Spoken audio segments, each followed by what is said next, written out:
Hello students, I am sure आप बहुत अच्छे हैं और आपकी पढ़ाई भी अच्छी चल रही है।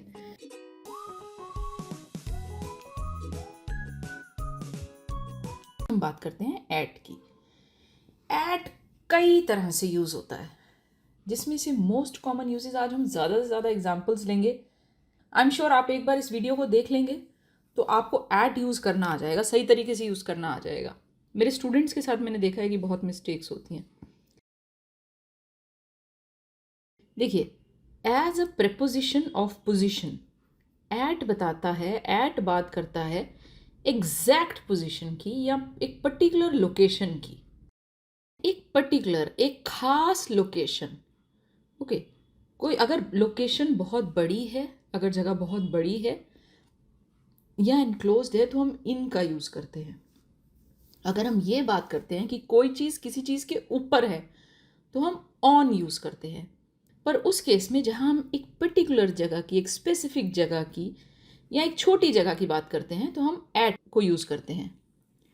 एग्जाम्पल्स देखते हैं। I am meeting my friend at the bus stop. मैं अपने दोस्त से मिल रहा हूँ बस स्टॉप पे। तो बस स्टॉप एक खास जगह है, एक पर्टिकुलर जगह है ना। अगर मैं जाऊँगी वहाँ तो मैं दोस्त से मिल पाऊँगी, मुझे उसे ढूंढना नहीं पड़ेगा। ये एक खास जगह है, एक पर्टिकुलर जगह है, एग्जैक्ट जगह है। मैं ये तो नहीं कह रही कि I am meeting my friend in Nehru place. अब नेहरू प्लेस में मैं उसे कहाँ ढूंढूं, मुझे नहीं पता। पर जब मैं एट बोलती हूँ तो मैं एक शॉप बोलूँगी या कोई कैफ़े बोलूँगी या मैं एक एग्जैक्ट लोकेशन की बात करूँगी, तब मैं एट का यूज़ करती हूँ। और बस स्टॉप एक एग्जैक्ट लोकेशन बता रहा है। और एग्जाम्पल्स देखते हैं। There is a need for a new terminal at the airport. Airport की लोकेशन पे, एक पर्टिकुलर जगह की या लोकेशन की बात होती है तो हम एट यूज़ करते हैं। यहाँ हम कह रहे हैं कि एयरपोर्ट पे। देखिए, पे से आपको लग सकता है कि ऑन आ सकता है, लेकिन ऑन नहीं है। हम कह रहे हैं कि उस लोकेशन पे, जहाँ पे, जिस जगह पे एयरपोर्ट है, वहाँ पर एक टर्मिनल, एक नए टर्मिनल की ज़रूरत है। दरवाजे के लिए हम ऐट का यूज़ करते हैं। देखिए, कई जगह आपको याद भी करना चाहिए। हर जगह लॉजिक है भी, लेकिन अच्छा हो कि आप कुछ चीज़ों को याद ही कर लें। There is someone at the door. कोई दरवाजे पे है, दैट मीन्स कोई दरवाजे पे है।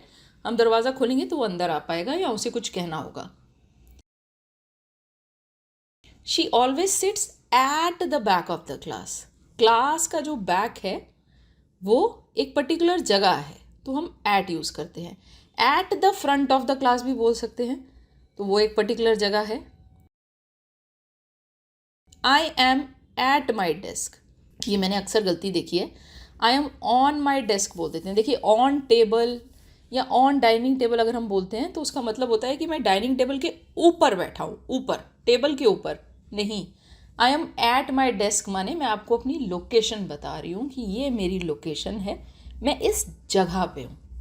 ठीक है, नॉट दैट कि मैं उसके ऊपर ही बैठ गई हूँ। और देखते हैं। We spend 2 hours at the top of Burj Khalifa. Top of Burj Khalifa भी एक पर्टिकुलर जगह है। अगर किसी जगह की, किसी सिटी के, किसी टाउन के, किसी एरिया के कोई क्रॉस रोड्स या कोई इंटरसेक्शंस की बात करते हैं तब भी हम एट यूज़ करते हैं। It is one of the most prominent intersections of our town and there is always a jam at this cross road. ठीक है, तो इस चौराहे पे हमेशा जैम रहता है। क्रॉस रोड्स की तरह, इंटरसेक्शंस की तरह कोई एक पर्टिकुलर जगह है, एट 56th एवेन्यू कोई एक पर्टिकुलर जगह है किसी सिटी में, तब I will meet you at Cafe Coffee Day, I will meet you at that metro station, ये सब भी हो सकता है। Turn left at the traffic lights. Traffic lights एक पर्टिकुलर पॉइंट हो गया तो वहाँ से आपको लेफ्ट लेना है। किसी होटल में खड़े हैं तो आप कहेंगे I am at the reception, we are waiting at the reception of the hotel. देखिए, और किस तरह से यूज़ होता है। अगर आप काम पर हैं तो आप कहेंगे I am at work. I am ना तो ऑन वर्क ना इन वर्क। घर पर हैं तो आप कहेंगे आई एम एट होम, मैं घर पे हूँ। अगर आप किसी इंपॉर्टेंट मीटिंग में हैं तो आप कहेंगे I am at an important meeting. School की जब आप बात करेंगे तो आप एट स्कूल ही कहेंगे। देखिए, दो तरह से होता है। एक तो ये है कि स्कूल एक लोकेशन की तरह, मैं आपसे कहती हूँ कि आप दिन में कहाँ थे तो आप कहेंगे आई वॉज एट स्कूल। या आई वॉज इन स्कूल भी बोल सकते हैं, मैं स्कूल के अंदर था। बट अगर मैं इस तरह से इसको यूज़ करती हूँ, बोलती हूँ कि मेरे स्कूल के दिनों की मैं बात करती हूँ, कि स्कूल के दौरान, कि स्कूल के टाइम में, तो मैं एट स्कूल बोलूँगी। I enjoyed my years at my first school, या at my university. In school में तब बोलूँगी जब मैं स्कूल के अंदर हूँ, मैं ये बात बताना चाह रही हूँ। बट यही अगर मैं स्कूल को लोकेशन की तरह यूज़ कर रही हूँ, या मैं कभी बाद में स्कूल को रेफ़र कर रही हूँ ये बताने के लिए कि स्कूल के दौरान क्या हुआ था, तो फिर मैं एट यूज़ करती हूँ। अक्सर आपने देखा होगा एट हॉस्पिटल और इन हॉस्पिटल में कन्फ्यूजन होता है। मैं आपको इसका डिफरेंस बता देती हूँ बहुत जल्दी से। अगर आप हॉस्पिटल जाते हैं अपने ट्रीटमेंट के लिए, और वहाँ ट्रीटमेंट के लिए अगर आप हैं हॉस्पिटल में, तो आप कहेंगे इन हॉस्पिटल। अगर आप वैसे ही हॉस्पिटल गए हैं और आप सिर्फ उस लोकेशन पर हैं, आप हॉस्पिटल के अंदर भी हैं, तो आप कहेंगे कि आई am at a hospital.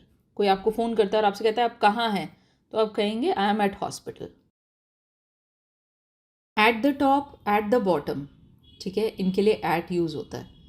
No, humans are not at the top of the food chain. Top of the food chain पे ह्यूमंस नहीं है। Instead they are somewhere in the middle. वो कहीं बीच में है, मिडल के साथ में आया है, ठीक है, इन आया है।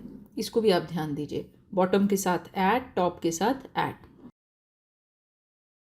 बहुत इंपॉर्टेंट है, टाइम दिखाने के लिए हम एट का यूज़ कैसे करते हैं। देखिए, एट का इस्तेमाल घड़ी से पता लगने वाला टाइम, यानी कि एक बहुत ही एग्जैक्ट टाइम, बेसिक मैं आपको बताऊं तो घड़ी से पता लगने वाला जो टाइम, जो घड़ी से आपको पता लगता है, वो उसके लिए हम एट का यूज़ करते हैं। At 5 PM, at 10 AM, right.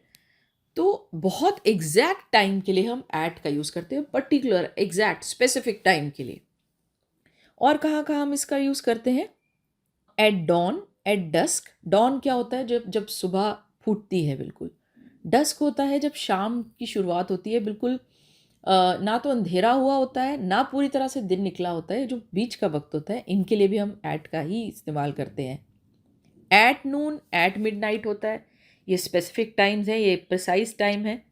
दोपहर के 12 बजे या रात के 12 बजे। दोपहर के 12 बजे को कहा जाता है नून, और रात के 12 बजे को कहा जाता है मिडनाइट। दोनों के लिए हम एट यूज़ करते हैं। मील टाइम्स के लिए भी, खाने के जो वक्त होते हैं, at breakfast, at dinner, at lunch time, इनके लिए भी हम एट का इस्तेमाल करते हैं। याद रखिए इन्हें, इन चीज़ों को आपको याद कर लेना चाहिए। वैसे लॉजिकली भी इतनी मुश्किल नहीं है ये, पर इनका पता होना ज़रूरी होता है। कुछ स्पेसिफिक मोमेंट्स होते हैं, at night, at the weekend. Yes, weekend के लिए भी कभी कभी हम एट का यूज़ करते हैं। और किस तरह से एट का इस्तेमाल होता है? She started her business at 40। एक पर्टिकुलर एज के लिए भी एट का इस्तेमाल करते हैं। I am busy at the moment. Eight the moment माने फिलहाल, इस पल, इस अभी, मैं इस क्षण में बिजी हूँ, इस क्षण। I was busy at the time, यानी कि उस वक्त मैं बिजी था। Then, at the time refers to then, at the moment refers to current moment. वैसे एट द टाइम प्रेजेंट के लिए भी इस्तेमाल होता है, तो at the moment current time के लिए इस्तेमाल होता है। एट द टाइम डिपेंड करता है आप किस कॉन्टेक्स्ट में बात कर रहे हैं। प्रेजेंट के लिए इस्तेमाल होता है, पास्ट के लिए भी इस्तेमाल होता है। और कहाँ कहाँ यूज़ होता है देखिए, एट रेगुलर इंटरवल्स, यानी कि रेगुलर इंटरवल्स के बाद रेगुलरली वो हमें विजिट करते हैं। रेगुलर इंटरवल्स के बाद माने वो हमें रेगुलरली विजिट करते हैं। They visit us at regular intervals. At the earliest, जल्द से जल्द के लिए भी हम एट का इस्तेमाल करते हैं। एट द सेम टाइम, देखिए एट द सेम टाइम के मल्टीपल मीनिंग्स होते हैं। एट द सेम टाइम का मतलब होता है, एक तो होता है इकट्ठे, एक ही वक्त पे, at one time. I can't manage so much at the same time. एक ही वक्त पे मैं इतना सब कुछ मैनेज नहीं कर सकती। और कहाँ यूज होता है? एक हाउ एवर की सेंस में भी एट द सेम टाइम का यूज होता है। हाउ एवर, हालांकि, ऑन द अदर हैंड के सेंस में यूज होता है। I can't handle so much at the same time. It's a great resort, but at the same time it's rather costly. Phrases में eight का use होता है जब हम किसी एक पर्टिकुलर डायरेक्शन में कुछ होने की बात करते हैं, जैसे कि they laughed at me, he smiled at me, वह मुझे देख के हंसा या वह मुझ पे हंसा, उसने मेरी तरफ एक स्माइलिंग फेस से देखा, उसने मेरे को देखा और स्माइल किया। Shahrukh Khan waved at people and left, आपने देखा होगा सेलिब्रिटीज वेव करते हैं लोगों को, एक टाटा से करते हैं, और वेव्ड एट। इसमें देखिए कई फ्रेजल वर्ब्स होंगे, कुछ और फ्रेजेस भी होंगे, तो मैं सब मिक्स करके आपको सबके मीनिंग्स और कैसे यूज़ करना है वो बता देती हूँ। He looked at me with suspicion, उसने मेरी तरफ देखा। लुक एट करना मीन्स किसी एक डायरेक्शन में देखना। He looked at me with suspicion, उसने मुझे शक की निगाह से देखा या उसने मुझे शक के साथ देखा। लुक एट का एक और मतलब होता है जब आप किसी चीज़ को स्टडी करते हैं, कंसीडर करते हैं, उसके बारे में सोचते हैं। The committee is looking at all the possibilities, committee सभी पॉसिबिलिटीज को देख रही है, जांच रही है, उन पे सोच रही है, विचार कर रही है। Children look at the white board, teacher बच्चों से कह रही है कि वाइट बोर्ड की तरफ देखो। ग्लैंस एट, किसी चीज की तरफ जल्दी से देख लेना, मतलब लंबे वक्त तक नहीं देखना, फटाफट एक नजर मार लेना, हम इसे कहते हैं। He glanced at his watch to check the time, उसने अपनी घड़ी की तरफ देखा। एक मोमेंटरी ड्यूरेशन के लिए आप देखते हैं अपनी घड़ी को, उसे ग्लैंस एट करते हैं। नेक्स्ट है येल एट। येल का मतलब होता है बहुत ज़ोर से चिल्लाना, किसी पेन की वजह से या एंगर की वजह से। टू शाउट और raise one's voice at someone in anger और frustration. My father yelled at my brother for overspending, मेरे फादर को बहुत गुस्सा था कि वो ओवर स्पेंड कर रहा था, तो मेरे फादर येल्ड एट किस पे, माई ब्रदर पे, he yelled at my brother. Next है अराइव एट। देखिए अराइव एट के दो मतलब होते हैं, किसी जगह पे फिजिकली पहुंचना या किसी अग्रीमेंट या डिसीजन पे पहुंच जाना। We finally arrived at the hotel after a long and tiring journey, लंबी और टायरिंग जर्नी के बाद फाइनली हम पहुंचे, अराइव एट हुए। कहाँ? अराइव एट कहाँ हुए? होटल में। The panel arrived at a final decision after a week long discussion. After a week the panel arrived at किस पे अराइव हुए? फाइनल डिसीजन पे। कुछ ऐसे फ्रेजेस भी हैं जिनमें स्टेट या कंडीशन शो होती है। At a risk, at peace, at war, at ease. The majority of the population is at risk of cancer. At risk of what? Cancer. They are at risk of diseases. I am at peace. I am at peace माने मैं एक peaceful state में हूँ, मेरे में कोई anxiety या distress नहीं है। The nations are at war, मतलब वह युद्ध की स्थिति में है, उनकी सिचुएशन ऐसी स्थिति है। I am at ease. I am at ease means मैं कंफर्टेबल हूँ। प्लीज बी एट ईज माने कि कंफर्टेबल रहें, आराम से बैठे। देखिए एट ऑड्स विद का यूज़ हम तब करते हैं जब दो पार्टीज एक दूसरे से अग्री नहीं कर रही होती, एक डिसएग्रीमेंट होता है या एक कॉन्फ्लिक्ट होता है। The brothers are always at odds with each other, वे सदा एक दूसरे से एट ऑड्स रहते हैं। With each other, at odds with each other, एक दूसरे परस्पर एट ऑड्स हैं, यानी कि इनके बीच में एक कॉन्फ्लिक्ट रहता ही है। This behavior is at odds with the interest of the company. At odds, किसके at odds है? With the interest of the company, यानी कि एक वेरिएंस है। जो इंटरेस्ट ऑफ द कंपनी है आप उससे हट के कुछ कर रहे हैं तो भी at odds का इस्तेमाल इस तरह से भी हो सकता है। नेक्स्ट है at a stand still. At a stand still माने थम जाना, रुक जाना, कोई प्रोग्रेस ना होना, कोई एक्टिविटी ना होना। The city came to a virtual standstill, जो सिटी है, शहर है, एक वर्चुअल होता है लगभग, स्टैंड स्टिल पे आ गया। The city was at a virtual stand still, यानी कि लगभग लगभग city at a stand still हो गई थी। और कहाँ देखते हैं आप एट को? एट फर्स्ट साइट, पहली नज़र में। एट योर सर्विस, आपकी सेवा में। We are at your service, हम आपकी सेवा में हैं। हिंट एट, देखिए हिंट का मतलब होता है कोई एक इशारा देना, इनडायरेक्ट वे में किसी बात को करना। Nihar hinted at moving abroad, at के बाद कोई जिरंड आना चाहिए, कोई नाउन आना चाहिए। तो hinted at moving abroad recently, कोई ऑब्जेक्ट होना चाहिए। एट का यूज हम तब भी करते हैं जब एक पर्टिकुलर फीलिंग को एक्सप्रेस करने की बात आती है। अगर किसी जिस वजह से एक फीलिंग उत्पन्न हो रही होती है तो उसको शो करने के लिए भी एट का इस्तेमाल किया जाता है। देखते हैं, I was shocked at the revelation. Revelation means कुछ खुलासा होना। तो इस खुलासे की वजह से मैं शॉक थी। शॉक थी मतलब मैं सरप्राइज थी, कुछ ज़्यादा ही सरप्राइज थी और अपसेट थी। शॉक का मतलब you are surprised and upset. क्यों? क्योंकि एक खुलासा हो गया था। तो sir shocked at the revelation हो जाएगा कि रेवलेशन की वजह से मैं शॉक्ड थी। तो shocked at the revelation. I was astonished at his stupidity. Astonished माने कुछ ज़रूरत से ज़्यादा ही सरप्राइज हो जाना, ग्रेटली सरप्राइज्ड, वेरी सरप्राइज्ड।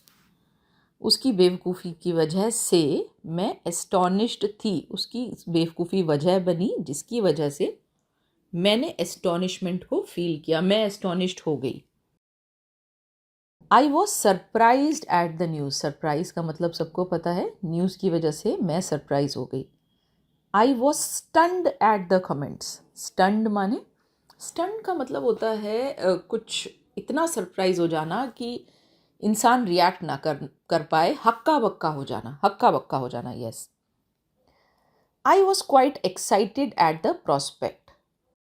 मैं उत्साहित थी अपॉर्चुनिटी की वजह से, या अपॉर्चुनिटी पे, या अपॉर्चुनिटी से मैं उत्साहित थी, या अपॉर्चुनिटी वो रीज़न था जिसकी वजह से मेरे में उत्साह था।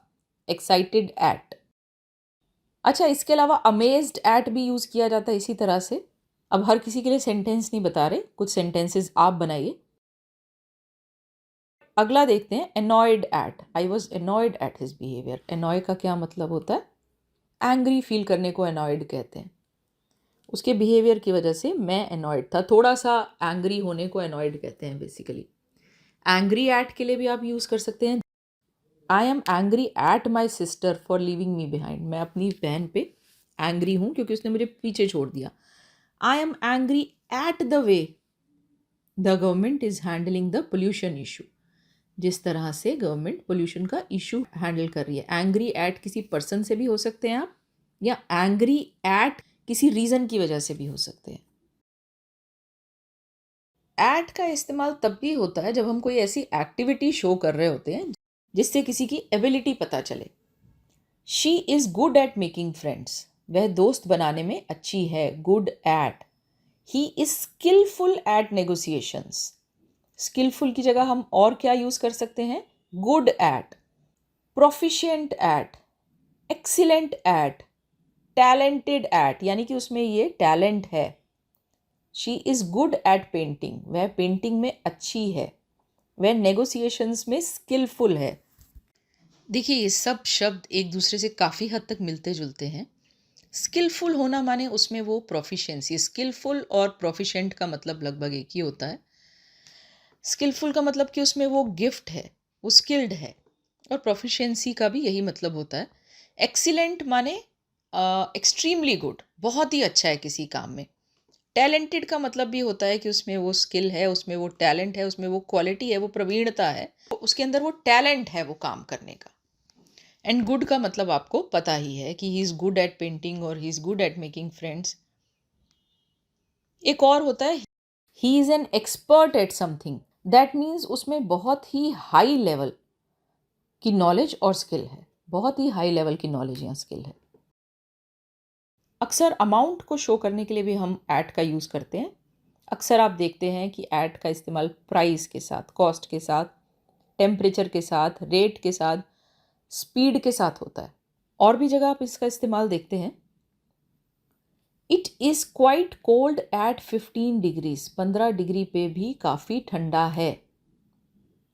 She is driving at 40 kilometres per hour. She is driving at 40 kmph, यानी कि वह 40 किलोमीटर पर आवर पे चला रही है। ड्राइविंग एट कितना स्पीड दिया जाता है, कोल्ड एट टेम्परेचर दिया गया है। These shoes are reasonably priced at ₹500। यह शूज रीजनेबली प्राइस्ड एट क्या, कितने पे वो प्राइस्ड है वो बताया गया है। नेक्स्ट है at large, as a whole, in general, right. कभी कभी आपने ये देखा होगा at large, at most, at length. At large का मतलब होता है as a whole, in general way में जब हम बात करते हैं। He is not too well known to common people at large. At most का मतलब होता है नॉट मोर देन, इससे ज़्यादा नहीं, कि ज़्यादा से ज़्यादा इतना ही। It cost 20 rupees at most, it cost $20 at most. ज़्यादा से ज़्यादा ये 20 रुपये या $20 का आ जाता है। At most she will take a month to complete it, ज़्यादा से ज़्यादा वह इससे ज़्यादा नहीं लेगी। एट मोस्ट का मतलब वह इससे ज़्यादा नहीं लेगी इसे कंप्लीट करने के लिए। देखिए एट मोस्ट को मैंने शुरू में इस्तेमाल किया है कॉमा से पहले, और फिर मैंने सेंटेंस के at the end of the sentence भी मैंने इसे इस्तेमाल किया है। I can lend you this much at the most. At length का मतलब होता है विस्तार से। We discuss that issue at length, हमने विस्तार से उस इशू को डिस्कस किया।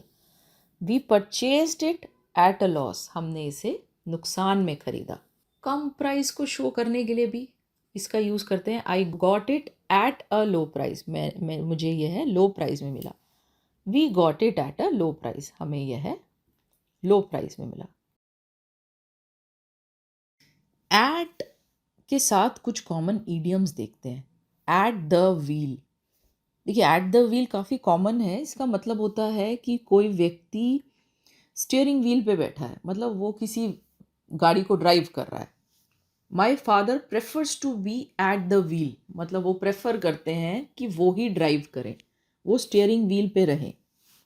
जब कोई व्यक्ति किसी सिचुएशन को ड्राइव कर रहा होता है, सिचुएशन को, गाड़ी को नहीं, उसके हाथ में कमांड होता है और वो लीड कर रहा होता है, तब भी हम इसका यूज़ करते हैं एक नॉन फिजिकल सेंस में कि he is eight the wheel, माने वह चीज़ों को चला रहा है, उसके ऊपर दारोमदार है। Nothing to sneeze at, nothing to sneeze at होता है कुछ ऐसा जो इग्नोर नहीं किया जाना चाहिए, कुछ ऐसा जो इम्पॉर्टेंट है और सीरियसली लिया जाना चाहिए। She is not too social yet her extent of popularity is truly nothing to sneeze at. वो इतनी सोशल भी नहीं है पर उसकी पॉपुलैरिटी का एक्सटेंट कुछ ऐसा है कि वो कोई ट्रिवियल नहीं है, वो कोई मामूली पॉपुलैरिटी नहीं है, कुछ ऐसा जो कॉन्सिक्वेंशियल हो। ये वीडियो ख़त्म करने से पहले हम इन दी एंड और एट दी एंड का डिफरेंस देख लेते हैं। अक्सर मेरे स्टूडेंट्स इसमें कंफ्यूज होते हैं। देखिए इन दी एंड का मतलब होता है, ये इशारा करता है किसी आउटकम पे या रिजल्ट पे। एट दी एंड होता है किसी चीज़ के फाइनल मोमेंट्स या फाइनल हिस्से। जैसे कि in the end we decided to stay home, इसका मतलब कि हमारा जो फाइनल डिसीजन था, फाइनली, अल्टीमेटली, आखिरकार हमने डिसाइड किया कि हम घर पे रहेंगे। मे बी एक लंबी डिस्कशन के बाद या कुछ सोचने के बाद हमने ये डिसाइड किया। और एट दी एंड का एक एग्जाम्पल देखते हैं। The main character of the movie died at the and, माने आखिर में, मूवी के आखिरकार नहीं, मूवी के आखिरी मोमेंट्स में या अंत से पहले या अंत में मूवी का जो मेन कैरेक्टर है वह मर गया, उसकी मृत्यु हो गई। आज के लिए इतना ही। यहाँ मैं आपको याद दिला दूँ कि हमारे चैनल पे इसके अलावा भी बहुत सा कंटेंट है, बहुत सा यूज़फुल कंटेंट है, मुझे कहना चाहिए। हमने उस सारे कंटेंट को मल्टीपल प्लेलिस्ट में डिवाइड किया है। हम आपको ग्रामर और वोकैबुलरी सिखाते हैं। ये आपकी मदद करते हैं अपनी लैंग्वेज को एक्यूरेटली लिखने और बोलने में। इसके अलावा हमारे चैनल पर ये प्लेलिस्ट है from novice to pro building strong writing and speaking skills. यहाँ हम आपको बेस्ट प्रैक्टिसेस सिखाते हैं जो आपकी मदद करते हैं इम्प्रेसिवली और इफ़ेक्टिवली राइटिंग और स्पीकिंग करने में। इसके अलावा हमारे चैनल पे पर्सनैलिटी डेवलपमेंट थ्रू कम्युनिकेशन करके एक प्लेलिस्ट है। इस प्लेलिस्ट में वो वीडियोस हैं जो आपको सिखाते हैं कि कैसे आप अपनी कम्युनिकेशन को ऑप्टिमाइज कर सकते हैं। देखिए, पहला स्टेप है कि आप लैंग्वेज सीखते हैं, आप ग्रामर और वोकैबुलरी ठीक से सीखते हैं, लैंग्वेज को एक्यूरेटली लिखते हैं। सेकेंड स्टेप है कि आपकी राइटिंग और स्पीकिंग थोड़ी इम्प्रेसिव हो जाती है। वो टिप्स हम आपको देते हैं from novice to pro building strong writing and speaking skills वाली अपनी प्लेलिस्ट में। इसके सभी वीडियोस इंग्लिश में हैं। उसके बाद जो नेक्स्ट स्टेप है कि कैसे आप अपने कम्युनिकेशन को ऑप्टिमाइज कर सकते हैं, उससे रिलेटेड जो वीडियोस हैं वो सब के सब पर्सनैलिटी डेवलपमेंट थ्रू कम्युनिकेशन हमारी इस प्लेलिस्ट में है। ऑप्टिमाइज करने से मेरा मतलब है कि आप अपनी कम्युनिकेशन स्किल्स की मदद से एक पर्टिकुलर सिचुएशन में से बेस्ट आउटपुट निकाल सकते हैं।